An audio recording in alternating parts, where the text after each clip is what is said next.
If you fly to Taiwan, you'll probably land in the city to the west of Taipei, known as Taoyuan. And here are the stadiums and arenas of Taoyuan, Taiwan. We'll start off at Taoyuan City Stadium. The good thing about this stadium is that even if you hate the colour scheme and as a result want to destroy the place, well, firstly, just chill out, it's a colour scheme. But secondly, don't worry, because after a recent renovation, the seats have been changed to a slightly more pleasing colour. Although that is of course subjective. One man's red is another man's green. That condition is known as colour blindness. Professional football in Taiwan is not all that big. In fact, some of the top tier grounds have a capacity of just a few hundred, if you can believe that. And thus you won't be surprised to hear that this ground was not built with football at front of mind. It's a jack-of-all-trades stadium built to host whatever large-scale outdoor event comes to town. Football, for instance. It does leave a lot to be desired in terms of amenities. I mean, forget about playing a match during the daytime. You need to either be under a roof or wear a sombrero. This roof is very small, and sombreros aren't exactly stadium-friendly. It's a wonder how football is so popular in Mexico. Perhaps they have see-through sombreros there now. But yeah, whilst it's not a spectacular stadium, it does the job, I suppose. Right next door is Taoyuan Arena. The two venues were built concurrently. Oh, you hear that sound? When I first visited Taiwan, I assumed there was some sort of amusement park nearby when I heard it. But actually, it's the garbage truck. You have to take your garbage out when you hear the sound. It seems to be a bit of a social event. That makes sense that they don't just leave the trash out on the street like they do in some countries. Because the cockroaches would congregate around it and form gangs, which would inevitably overwhelm the local police force, and potentially the military as well, due to the massive size and capability of Taiwanese cockroaches. Now, I'm only saying this because in Taiwan I did see a huge cockroach in the apartment. Then I had a nightmare about it, and when I woke up I thought I saw a cockroach on my pillow, and I jumped up out of bed, and turned the light on, and it turns out it was just the leaf pattern on the pillow cover. Anyway, enough pillow talk.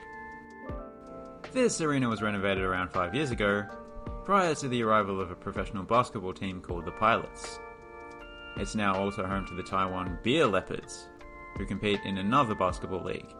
Both leagues claim to be top tier, which I suppose is interesting. But what I'm really interested in is figuring out, do leopards actually drink beer? Rakuten Taoyuan Baseball Stadium. Not only does Rakuten own the naming rights to the ballpark, they also own the club that plays here, the Rakuten Monkeys. Speaking of names, the Monkeys compete in the Chinese Professional Baseball League, which may be confusing, but Taiwan's official name is the Republic of China. And a lot of different companies and institutions still bear the China name. China Steel, China Airlines, China. Design-wise, one of my favourite features of this ballpark is out front, that being the partially timber facade. If you're wondering what type of timber it is, well, it's good that you have an inquisitive mind. Like Japan and Korea, baseball is a very popular sport in Taiwan. In fact, it may be the Asian country where baseball is most popular. Not sure. If you wish to find out, well, once again, good on you for wanting to learn more about the world.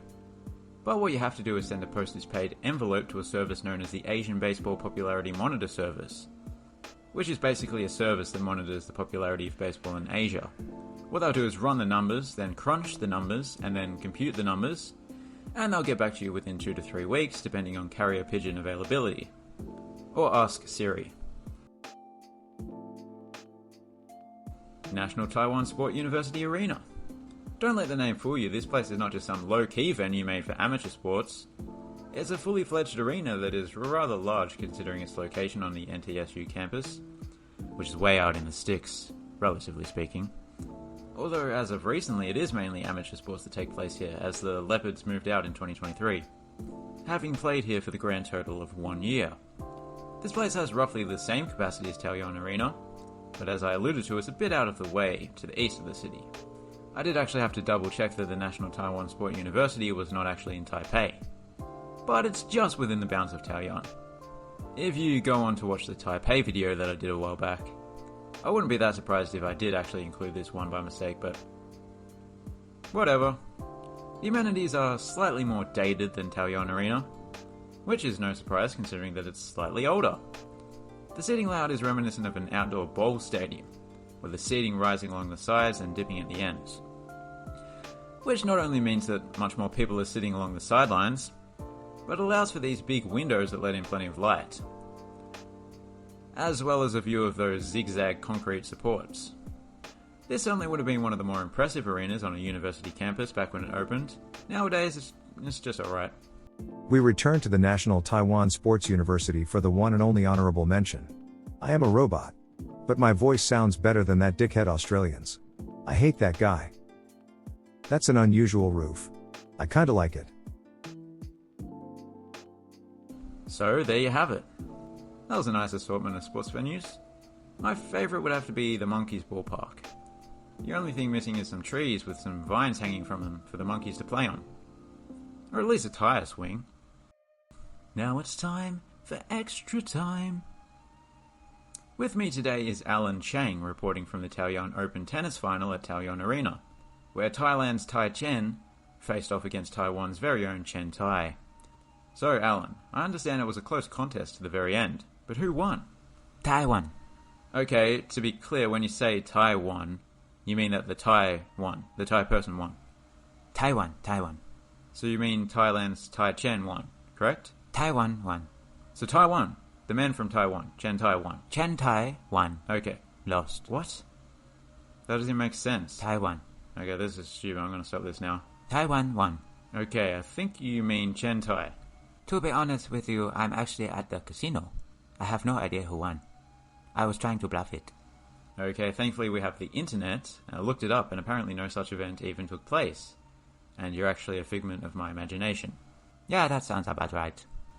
And since you aren't real either, nobody should have any reason to complain about your less than convincing accent. Actually, I think it's pretty offensive.